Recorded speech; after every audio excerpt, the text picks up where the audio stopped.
ആരാധനക്രമത്തിൽ കുറേയധികം മാറ്റങ്ങൾ കൊണ്ടുവന്ന ഫ്രാൻസിസ് മാർപ്പാപ്പയുടെ ജീവിതത്തിൽ ഈ ഒരു അവസാന നിമിഷത്തിൽ എന്തൊക്കെ മാറ്റങ്ങളാണ് ഈ ഒരു ഘട്ടത്തിൽ കൊണ്ടുവന്നിട്ടുള്ളതെന്ന് അച്ഛനൊന്ന് വിശദീകരിക്കാമോ?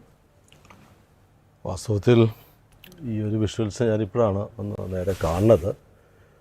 വത്തിക്കാൻ സെൻറ്റ് പീറ്റേഴ്സ് ബസിലിക്കയിൽ പരിശുദ്ധ പിതാവിൻ്റെ ഭൗതികദേഹം പൊതുദർശനം നടക്കുന്നു. ശനിയാഴ്ച രാവിലെ തുടങ്ങുന്ന ഒരു ചടങ്ങിൽ അദ്ദേഹത്തിൻ്റെ മൃതസംസ്കാര കർമ്മം ലോകം മുഴുവൻ സാക്ഷ്യം വഹിക്കും. ഈ പരമ്പരാഗതമായി നടന്ന രീതികൾ ജോൺ പോൾ സെക്കൻഡിൻ്റെ മൃതസംസ്കാര കർമ്മത്തിൽ ഞാൻ പങ്കെടുത്തതാണ്. വളരെ ലളിതമായി, ലാളിത്യത്തിൻ്റെ ഒരു ആൾരൂപമാണ് ഫ്രാൻസിസ് പാപ്പ. ഏറ്റവും ലളിതമായി അത് നടത്തണമെന്ന് അദ്ദേഹം നിർദ്ദേശിച്ചിരിക്കുന്നു. പക്ഷേ ഈ ലാളിത്യം എന്താണെന്ന് അറിയാൻ നമുക്ക് ഏറ്റവും നല്ലൊരു മാർഗം ഇതിനു മുമ്പുള്ള കത്തോലിക്ക റോമൻ റൈറ്റിൽ, ഈ ലാറ്റിൻ റൈറ്റിലുള്ള മൃതസംസ്കാര കർമ്മം കണ്ടിട്ടുണ്ടെങ്കിൽ നിങ്ങൾക്കത് മനസ്സിലാകും. സാധാരണ കത്തോലിക്ക സഭ മനുഷ്യരെ എല്ലാ അർത്ഥത്തിലും വലിയ ബഹുമാനം കൊടുക്കുന്നു. ഒരാൾ ജ്ഞാനസ്നാനത്തിന് വന്നാൽ പള്ളിയുടെ ഫ്രണ്ട് ഡോറിൽ ചെന്ന് വികാരിയച്ഛൻ തിരി കൊടുത്ത് സ്വീകരിക്കും. അല്ലെങ്കിൽ ഒരു കല്യാണത്തിന് വരുമ്പോൾ ചെറുക്കനെയും പെണ്ണിനെയും കൂടെ ഫ്രണ്ട് ആ മെയിൻ ഡോറിൽ ചെന്നാണ് സ്വീകരിച്ച് കൊണ്ടുവരുന്നത്. പക്ഷേ ആരെങ്കിലും മരിച്ചാൽ അച്ഛൻ വീട്ടിൽ ചെന്ന് അവരെ സ്വീകരിക്കും.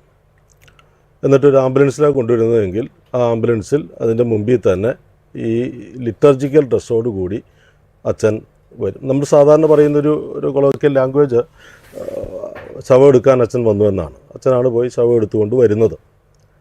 സത്യത്തിൽ അത് തന്നെയാണ് ഇവിടെയും സംഭവിക്കുന്നത്. ഈ മൃതസംസ്കാര കർമ്മം 3 ഘട്ടങ്ങളായി നടക്കുന്നു. ഒന്നാം ഘട്ടം നടക്കുന്നത് സാന്താ മാർത്ത. അത് ഫ്രാൻസിസ് പാപ്പയുടെ വീടാണ്. ഒരു പേപ്പൽ പാലസിൽ ജീവിക്കാതെ സാന്താ മാർത്തയിൽ പരിശുദ്ധ പിതാവ്, നമുക്ക് ഇപ്പോൾ വരാപ്പുഴ അതിരൂപത മെത്രാപ്പൊലിത്തയെ ചിലപ്പോൾ നിങ്ങൾക്ക് അറിയാമായിരിക്കും, റവറൻഡ് ഡോക്ടർ ജോസഫ് കളത്തിപ്പറമ്പിൽ പിതാവ് സാന്താ മാർത്തയിൽ താമസിച്ചയാളായിരുന്നു. ഈ മൈഗ്രൻസിൻ്റെ, കുടിയേറ്റക്കാരുടെ ഡിക്കാസ്ട്രിയുടെ ചുമതലക്കാരനായി പിതാവ് താമസിച്ചിരുന്നായിരുന്നു. അപ്പോൾ ഫ്രാൻസിസ് പാപ്പായോടൊപ്പം അദ്ദേഹം ജീവിച്ചതാണ്. ഒരു റൊട്ടിയൊക്കെ എടുത്ത് അത് ചൂടാക്കാൻ വേണ്ടി ഫ്രാൻസിസ് പാപ്പ നിൽക്കുന്നതെല്ലാം ജോയ് പിതാവ് ഓർമ്മയിൽ നിന്നെടുത്ത് പറയാറുണ്ട്. അപ്പോൾ ആ ഭവനത്തിലെ ചാപ്പൽ ഏതോ അവിടെ വെച്ച് തിരുക്കർമ്മങ്ങൾ നടക്കുന്നു. അത് മൃതസംസ്കാര കർമ്മത്തിൻ്റെ 1ാം ഘട്ടമാണ്. പിന്നെ 2ാം ഘട്ടം, അത് ഇപ്പോൾ നടക്കുന്ന ഈ ഇടത്താണ് നടക്കേണ്ടത്. പള്ളിയിലാണ്. സാധാരണ വീട്ടിൽ നിന്ന് ബോഡി എടുത്ത് നമ്മൾ കൊണ്ടുവന്നാൽ പിന്നെ പള്ളിയിലെ തിരുക്കർമ്മങ്ങളാണ്. പള്ളി ചിലപ്പോൾ നമുക്ക് നാട്ടിൽ ഇടവക പള്ളി അല്ലാതെ സെമിത്തേരിയോട് ചേർന്ന് പള്ളിയുണ്ടെങ്കിൽ സെമിത്തേരി ചാപ്പലിൽ അത് ചെയ്യാം. ഇവിടെ അത് നടക്കുന്നത് സെൻറ്റ് പീറ്റേഴ്സ് ബസിലിക്കകത്തല്ല. അത് ഒരു വെറും സൗകര്യം മാത്രം. നമ്മളവിടെ നോക്കിയാൽ കാണാം, ഈ ബെർണിനി പണിത ഒരു വത്തിക്കാൻ സ്ക്വയർ, അതിൻ്റെ മുമ്പിലുള്ള ആ ഒരു പരിശുദ്ധ പിതാവ് കൈ നീട്ടി ആലിംഗനം ചെയ്യുന്നത് പോലെ നിൽക്കുന്ന 2 ആർച്ചുകൾ. അതിനകത്ത് ഈ വത്തിക്കാൻ സ്ക്വയർ, വത്തിക്കാൻ ചത്തുരം എന്ന് പറയുന്നതിനകത്ത് 1,00,000 പേരെ ഉൾക്കൊള്ളിക്കാൻ പറ്റുമെന്ന് പറയുന്നു. അതിൻ്റെ അപ്പുറത്തേക്കുള്ള ആ റോഡും കൂടെ കൂട്ടിയാൽ നമുക്കതൊരു 4,00,000 ആളുകൾ അവിടെ കൊള്ളും. അവിടെ ചരിത്രത്തിലെ ഏറ്റവും ആൾ കൂടിയൊരു സമയം മദർ തെരേസയുടെ ബേറ്റിഫിക്കേഷനും കാനനൈസേഷനും പിന്നെ പാദ്രേ പിയോയുടെ കാനനൈസേഷൻ, അതിനെല്ലാം ഉല്ലംഘിച്ചു ജോൺ പോൾ സെക്കൻഡിൻ്റെ ഫ്യൂണറലും അദ്ദേഹത്തിൻ്റെ കാനനൈസേഷനുമൊക്കെ.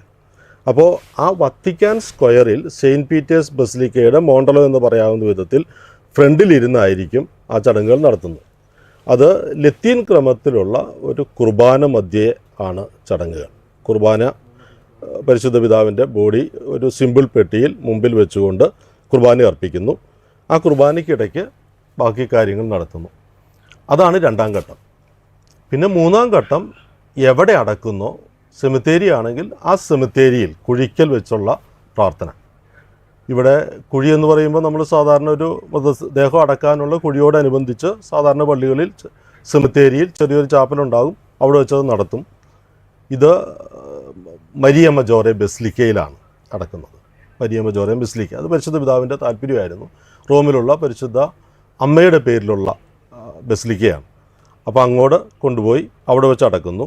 ഞാൻ പ്രതീക്ഷിക്കുന്നത് അവിടെ പൊതുജനത്തിന് അടക്കിൻ്റെ സമയത്ത് അഡ്മിഷൻ കാണില്ല.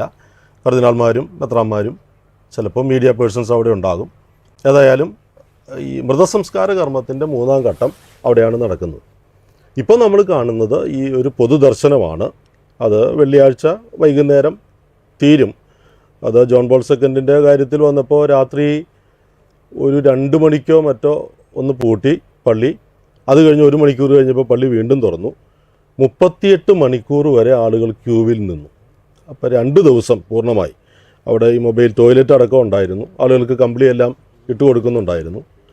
എനിക്കന്ന് കിട്ടിയൊരു ഭാഗ്യം, ഈ അവിടെ ഒരു സെൻറ്റ് ക്ലെമൻറ്റിൻ്റെ ഒരു പാലസ് അതിനകത്തുണ്ട്. ഇപ്പോൾ ഇന്ന് ഈ പൊതുദർശനം തുടങ്ങുന്നതിന് മുമ്പ് അകത്ത് വെച്ചിരുന്ന പോലെ അകത്ത് വെച്ചെടുത്ത് അമേരിക്കൻ പ്രസിഡൻ്റ് എല്ലാം അവിടെ വന്നാണ് കണ്ടുപോയത്. എനിക്ക് ഈ സിസ്റ്റൈൻ ചാപ്പൽ എൻ്റെ പഠന വിഷയമായിരുന്നതുകൊണ്ട് എപ്പോഴും അതിനകത്ത് കയറാൻ പാസ്സുണ്ടായിരുന്നു. അതുപയോഗിച്ച് എൻ്റെ പ്രൊഫസറിൻ്റെ കൂടെ കയറി ഒരു 2-3 മണിക്കൂർ ക്യൂ നിന്ന് ജോൺ പോൾ സെക്കൻഡിൻ്റെ ഭൗതികദേഹം കണ്ട് അവിടെ പ്രാർത്ഥിച്ചു വരാൻ ഒരവസരം എനിക്ക് കിട്ടിയതാണ്. അപ്പം